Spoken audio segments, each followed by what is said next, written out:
तुम्ही जर सांगितलं खरेदी करू नका म्हणजे काय आलं, डायरेक्ट तुम्ही सोनं चांदी खरेदी करायचीच नाही. मग सोनारांनी काय करायचं मग? आमच्या कारागिरांनी काय करायचं? आमच्या माणसांचे पगार कोण द्यायचा आम्ही? असं लग्न सराईचं सीझन चालू आहे. ज्यांना गरज आहे ते तर घेतीलच, ओके. बरोबर. मग त्यांना तर कुठे ना कुठे आमारच आहे ड्युटीचा. ते तर आहेच, पण आता काय सोनं का खरेदी करू नये पहिले त्याच्यावर सगळेजण विचार करतात का सोनं का नाही घ्यायला पाहिजे. जे सोनं आम्ही 1,48,000 विकवतो ते आज 1,52 1,54च्या वर चालले गेले. बरोबर. त्यामुळे गिऱ्हाईकही नाही मार्केटला. आणि मोडणारा काय विचार करतोय का भाऊ पुढं भविष्यात सोनं कमी होणार ह्या दृष्टीने मोडणारा सोनं मोडायला निघाला पाहिजे. मग तोही कस्टमर हे झाला डिस्टर्ब. त्याच्यामुळे मग विचार करायचा ना, आता घ्यायचं का नाही घ्यायचं. हे आता मोदी सरकार काय करतंय काय नाही ते समजायला मार्ग नाही. आणि तुमच्या सांगितल्याप्रमाणे सोन्याचा खरेदीचा लोकांचा जो कौल आहे तो बऱ्याच प्रमाणात कमी आहे आणि मोदी साहेबांना लोकांनी प्रतिसाद देत आहेत असं लक्षात येत आहे. मागच्या आठवड्यात नरेंद्र मोदींनी अनाऊन्समेंट केली होती की तुम्ही गोल्ड परचेस करू नका. तर आम्ही आज सोनार कुंठात आलो होतो आणि सगळ्या ज्वेलर्सांना आम्ही विचारतोय की त्यांची काय प्रतिक्रिया या निर्णयावर, त्यांच्या बिझनेसवर किती इम्पॅक्ट पडला आहे. आम्हाला काही कस्टमर्स भेटतील तर आम्ही त्यांना पण विचारू की ते परचेस करताय की नाही करताय. नमस्कार दादा. नमस्कार. आता नरेंद्र मोदीजींनी आव्हान केलं लोकांना की 1 वर्ष सोनं घेणं टाळा. याचं तुमचं काय मत आहे? मी सोनलकुमार श्रॉफ, सुवर्ण रत्न ज्वेलर्स माझे नंदुरबार शोरूम आहे आपलं. जे सांगितलं मोदींनी ते योग्य आहे, ठीक आहे का भाऊ आपल्या भारताची अर्थव्यवस्था सुधारण्याकरता म्हणा का भाऊ चलनच्या व्यवस्थित आपलं व्हायला पाहिजे. पण याच्यामुळे काय आलं आहे जो समोर झाला लोकांमध्ये आता पुढं लग्नसराईच्या मुलामुलीचे लग्न आहेत त्यात सोनं खरेदी करायचे त्यांना. पहिलेच त्यांनी भाव वाढ दिलेली, त्याच्यामध्ये पोरापोरी लग्नाला सोनं घेतल्याशिवाय लग्न लागत नाही. लग्नामध्ये सोनं घ्यायलाच लागतं आपल्याला. मग तुम्हाला पण काय ते जे सोनं जे खरेदीने केलं तर मग पोरांचे काय भविष्य आणि हा पैसा ते कुठं गुंतवतील परत. बरं आपला हा जो भाग आहे शेतकरी भाग आहे. शेतकरी भाग हा कसा असतो वर्षभर थोडंफार सोनं गोळा करतो आणि ज्यावेळेला आपलं अडचण असते शेतीसाठी कामासाठी हेच सोनं मोडतो आणि ते पैसे घेऊन आपलं शेतीचा व्यवसाय पुरा करत असतो. बरोबर. पण हे जे दिल्यानंतर ठीक आहे मोदी सरकारचे आता धोरण असेल काही त्यांच्या पायी, पण याच्यामुळे काय आलं पूर्ण सराफ मार्केटला एक मोठं आम्हाला आव्हान सारखं झालं आहे. काय जसं आता नरेंद्र मोदींनी लोकांना आव्हान केलंय की सोनं कमी यूज करा, सोनं कमी घ्या विकत. तर याचा तुमच्या व्यवसायामध्ये काही इम्पॅक्ट पडतोय का? व्यवसायात काही इम्पॅक्ट तर पडेलच ना, कारण देशाच्या प्रधानमंत्र्यांनी जसं सांगितलं तसं सगळ्यांना वागावं लागेल. आणि काहीतरी त्यांच्या मनात आलं असेल तर कुठेतरी आपला डॉलर वाढवावा, पैसे वाढवावे, गुंतवणूक भारतातच व्हावी, म्हणून त्यांनी काहीतरी नियम उचलला आहे. सुरुवातीला काही लोकांना असं वाटलं की चुकीचा नियम आहे, पण 2 दिवसानंतर कळालं बाकीच्या वस्तू नाही व देशाची अर्थव्यवस्था चांगली व्हावी म्हणून पाऊल उचललं आहे. नरेंद्र मोदींनी आता मागे निर्णय घेतला मागच्या आठवड्यात की लोकांना आव्हान केलंय की तुम्ही सोनं नका घेऊ नवीन. याच्यावर तुमची काय प्रतिक्रिया आहे? माझी प्रतिक्रिया एवढीच आहे की भारताचे लाडके पंतप्रधान आदरणीय मोदी साहेब यांनी हा जो निर्णय घेतला आहे हा त्यांच्या परीने योग्य आहे. कारण सोन्यामध्ये भारताची इन्व्हेस्टमेंट जास्त असते आणि इन्व्हेस्टमेंट ती डेट करू नका असं त्यांचा म्हणण्याचा उद्देश होता. कारण भारतात सोनं परचेस करताना आपल्याला डॉलरमध्ये सोनं घ्यावं लागतं आणि भारताचा डॉलर जर खर्च झाला तर डॉलरची किंमत नक्कीच कमी होणार आहे आणि आपण हे डेट इन्व्हेस्टमेंट करतो, परंतु याच्यापासून आपल्याला उपलब्धता काहीच नाही आहे. आणि एखाद्या वेळेस जर हे युद्ध नाही थांबलं तर अजून पेट्रोलचे सुद्धा भाव वाढतील, तेव्हा पेट्रोलसुद्धा मिळणं हे होईल, आपल्याला गॅस मिळणं कठीण होईल.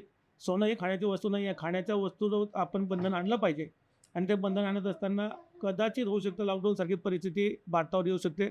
अनेक देशांमध्ये लॉकडाऊन लागायची परिस्थिती निर्माण झालेली आहे आणि सोनं खरेदी करून आपण आपल्या जवळचं भांडवल खर्च करण्यापेक्षा आपण ते पैसा आपल्याजवळ जतन करून ठेवावा, जेणेकरून भविष्यामध्ये आपल्याला तो कामा येईल. हा नरेंद्र मोदी साहेबांचा चांगला उद्देश होता. त्याला सर्व समाजाने प्रतिसाद देत आहेत आणि दिला पाहिजे. सोनं खरेदी करण्यासाठी लोक कमी येत आहे, परंतु आज आणि उद्या चांगले दिवस नक्कीच भारताला येतील.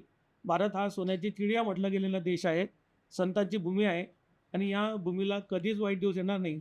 परंतु मोदी साहेबांचा दूरदृष्टिकोन चांगला आहे आणि भविष्यामध्ये नक्की चांगले दिवस येतील अशी अपेक्षा आम्हाला सर्वांना आहे. त्यांचा निर्णय असा या कारणाने घेतला त्यांनी की जिथून आपण बाहेरून जो इम्पोर्ट करत होतो सोनं त्याच्यावर कुठे ना कुठे थांबेल आणि फॉरेन रिझर्व आपल्या वाढतील, तसा त्यांचा उद्देश होता. पण जे लोकल मार्केटमध्ये लोकांमध्ये काही संभ्रम झालेत का निर्माण? फारशे लोकांना आता लग्न सराईचं सीझन असल्या कारण असतं, ज्यांना बस्ती करायची आपल्याकडं प्रथा आहे त्या बस्त्यांची आता सध्या तरी ते नष्टही झाले. आता कोणी घेणारही येत नाही आहे. तुम्ही बघू शकाल त्या दुकानामध्येही गिरायकी नाही आहे. या भाव आता यांनी 25% परत याच्यावर शुल्क लावून दिला. बरोबर. जो पहिले 6% होता तो आता 15% आणला यांनी. त्या कारणास्तव सोन्याचे भाव एकदम अचानक वाढले. एका दिवसामध्ये 9,000 रुपये वाढलेले. आम्ही सगळे ज्वेलर्सला जाऊन विचारतोय की त्यांची काय प्रतिक्रिया आहे. जे मोदीजींनी आता सांगितले रिसेंटली की तुम्ही सोनं परचेस नका करू नवीन, तर तुम्हाला काय वाटतं, काय त्या निर्णयाचा काय इम्पॅक्ट होतोय मार्केटमध्ये? येस. आपले सर्वांचे लाडके पंतप्रधान माननीय पंतप्रधान मोदीजी यांनी जे जाहीर केलं आणि लोकांना आवाहन केलं, ते आवाहन करण्यामागे त्यांना निश्चितच त्यांचा एक कुठेतरी देशहिताचा विचार असेल. आणि देशहितात नेहमी गव्हर्नमेंटसोबत आम्ही व्यापारी लोक त्यांच्यासोबत सहमत असतो.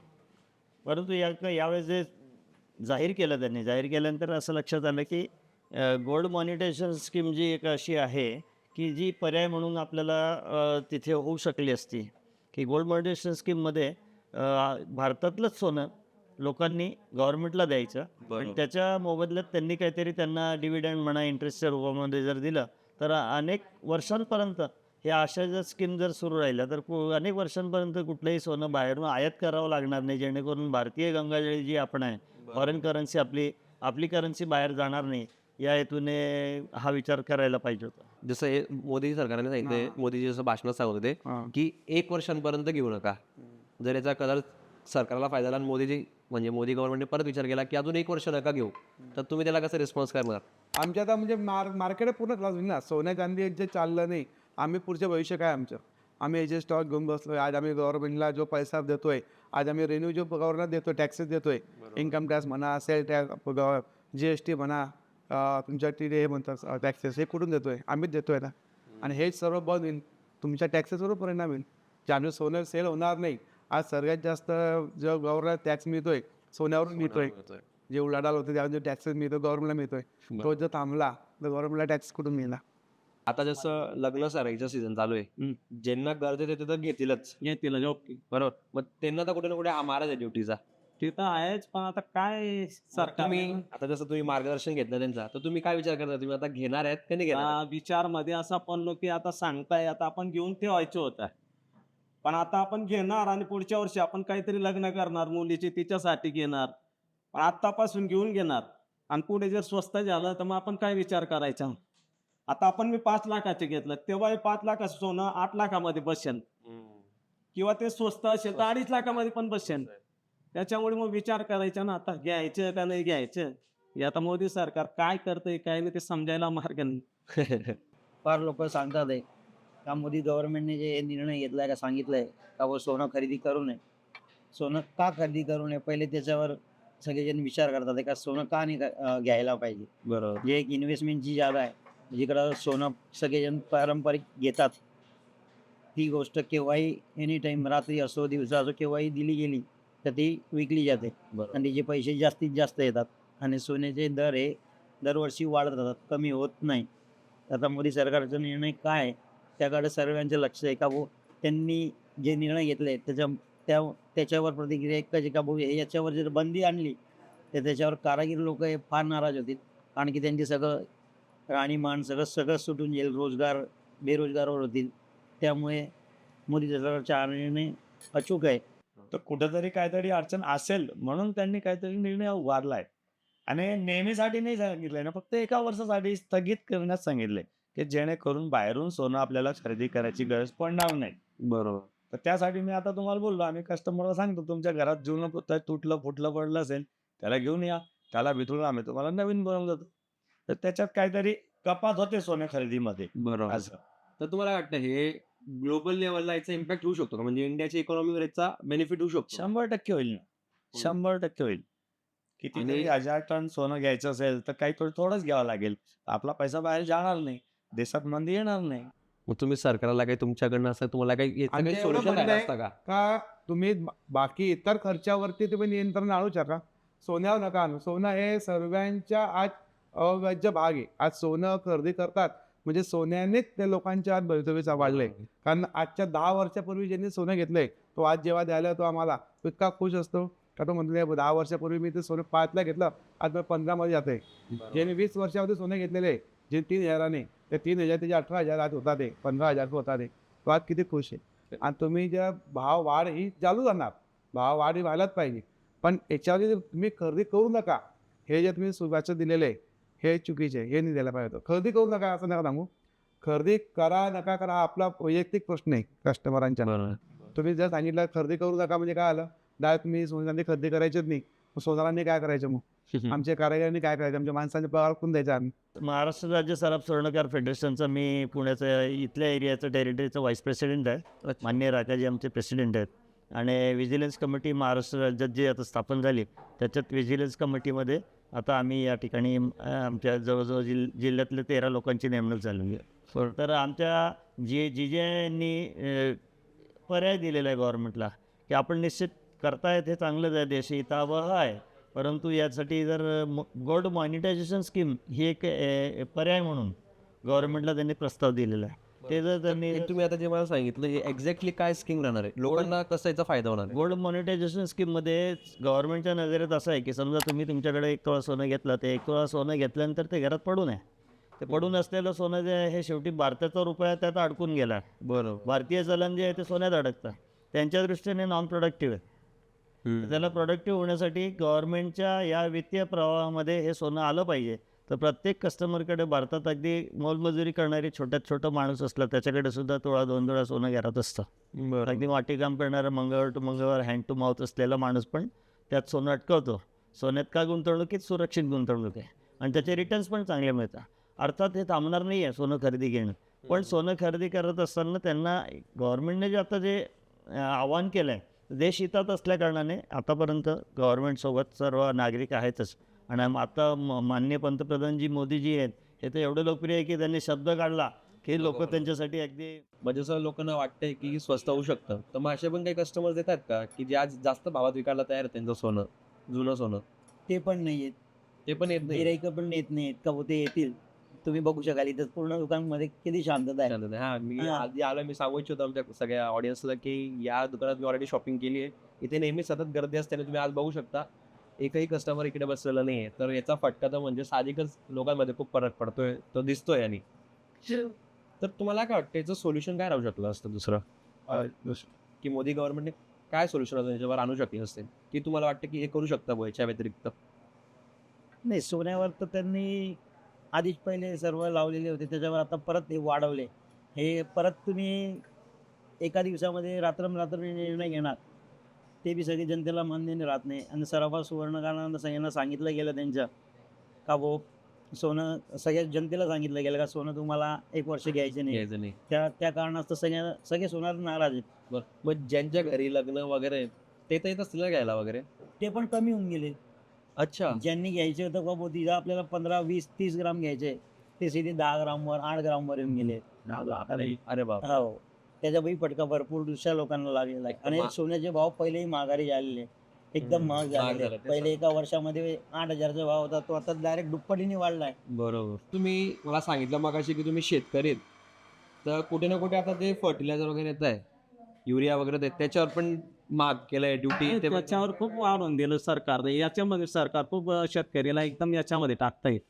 आता बघा ना, युरिया कितीला होती, आता ती पण वाढली. बरोबर. आणि जे 1500ला बॅग भेट होती ती आता 2000ला झाली. बरोबर. DAP म्हणा, पोटॅश म्हणा, यांच्या डायरेक्ट 500, 600 रुपये वाढून दिली. त्याच्यामध्ये कोण फसतंय? शेतकरी फसतोय. सरकार तर टॅक्स वगैरे घेणारच आहे.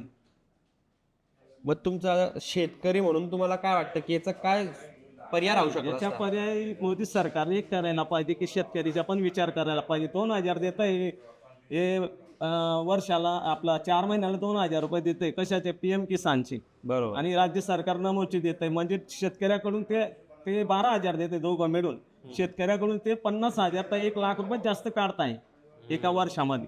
म्हणजे स्कीम पण देत आहेत, पण दुसरीकडनं दुसऱ्याच खिशातनं पैसे पण काढले जातात. काय फायदा आहे मग त्याच्यामध्ये? ते नका देऊ ना. जे आहे शेतकऱ्याला तुम्ही खतं बियाणं याच्यामध्ये काहीतरी सोल्युशन काढा, फायदा करा शेतकऱ्याचा. पण जे आमचा उद्देश आज असा आहे की जे ज्वेलर्स लोक आहेत, जसं तुम्ही झाले, जर ही 7 दिवसांची तुम्ही जे कस्टमर्स तुम्हाला कमी झालेले आहेत, आम्ही आज मार्केटमध्ये फिरलो, प्रत्येक दुकानं रिकाम आहेत आजच्या डेटमध्ये. आणि विशेष म्हणजे आज सीझन आहे, सगळे लग्न सरायचं आता टाईम आहे, तरी दुकानं रिकाम आहे. जर हाच वेळ जर पूर्ण वर्षभर कंटिन्यू राहिला तर बाकीचे जे व्यावसायिक आहेत, ज्यांनी लोन घेतलं आहे, जे ज्वेलर्स ज्यांनी लोन करून बिझनेस करतात, त्यांच्यावर खूप मोठा इम्पॅक्ट होणार आहे. तर त्याच्यावर आम्ही लोकांची प्रतिक्रिया घेतो की ॲज अ ज्वेलर्स तुम्हाला काय वाटतं तुमच्या बिझनेसवर किती इम्पॅक्ट पडणार आहे? हा ज्वेलर्स फक्त ज्वेलर्ससाठी नाही आहे नुकसान, याचं नुकसान कारागीर वर्गापासून आमच्याकडे जे बॉक्स तयार करून उपजीविका चालवतात बरोबर. त्या लोकांना सुद्धा याच्यापासून नुकसान आहे. आमच्याकडे कर्मचारी जे काम करायला येतात, कदाचित जर अशी परिस्थिती राहिली तर आम्ही कर्मचारी कमी करू, त्यांना सुद्धा त्यांच्या परिवाराचा उदरनिर्वाह करण्यासाठी याच्यापासून नुकसान आहे. परंतु मोदी साहेबांनी केलेल्या आव्हानाला कुठेतरी आम्हाला प्रतिसाद द्यायचा आहे, समाजाला द्यायचा आहे. हे नैतिकता भारताच्या नागरिकाची समजून आपण सर्वांनी याच्याकडे दक्षतेने लक्ष दिलं पाहिजे, हा त्यांचा उद्देश आहे. राहिला प्रश्न आमच्या आर्थिक परिस्थितीतून आम्ही उलाढाल कशी करायची किंवा आमचं केलेल्या लोनचं आम्ही परतफेड कशी करायची. तुम्ही सांगितल्याप्रमाणे की आज नाही तर उद्या आम्हाला परत चांगले दिवस येतील. लॉकडाऊनमध्ये सुद्धा आपण महिना 2 महिने आपण त्या परिस्थितीतून निघालो आणि पुन्हा चांगले दिवस आले तसे येतील. आणि मी परमेश्वराजवळ ही प्रार्थना करतो की ही संकटाची घडी निघून जावो आणि प्रत्येकाला चांगले दिवस येवोत, अशी मी देवाजवळ प्रार्थना करतो. आज आम्ही सोनारकुंटा या परिसरात आलो होतो. इथे अनेक ज्वेलर्सचे शॉप आहेत. आम्ही प्रत्येक शॉपमध्ये गेलो, त्यांना विचारलं की मोदीजींच्या निर्णयाबद्दल त्यांना काय वाटतं. मोदीजींनी जो निर्णय घेतला की 1 वर्षापर्यंत सोनं घेऊ नका, तर त्यांना काय वाटलं. त्यांच्या प्रतिक्रिया अनेक वेगवेगळ्या प्रकारच्या प्रतिक्रिया होत्या.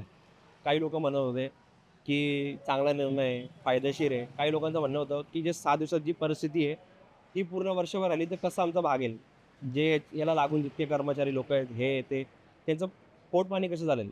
जे कारागीर लोक आहेत, जे डब्बे बनवतात, जे ज्वेलर्स लोकांनी लोन घेतलेत, काहींचे CC आहेत, ते लोन कसं रिपे करणार याचा आम्ही चांगला एक आम्हाला अंदाज आला आहे. आणि अशाच व्हिडिओ तुम्हाला अजून बघायचे असतील तर आमच्या बोल एम एच यूट्यूब चॅनलला सबस्क्राईब करा आणि हेच व्हिडिओ तुमच्या अनेक मित्रांसोबत शेअर करा, त्यांनाही दाखवा. धन्यवाद.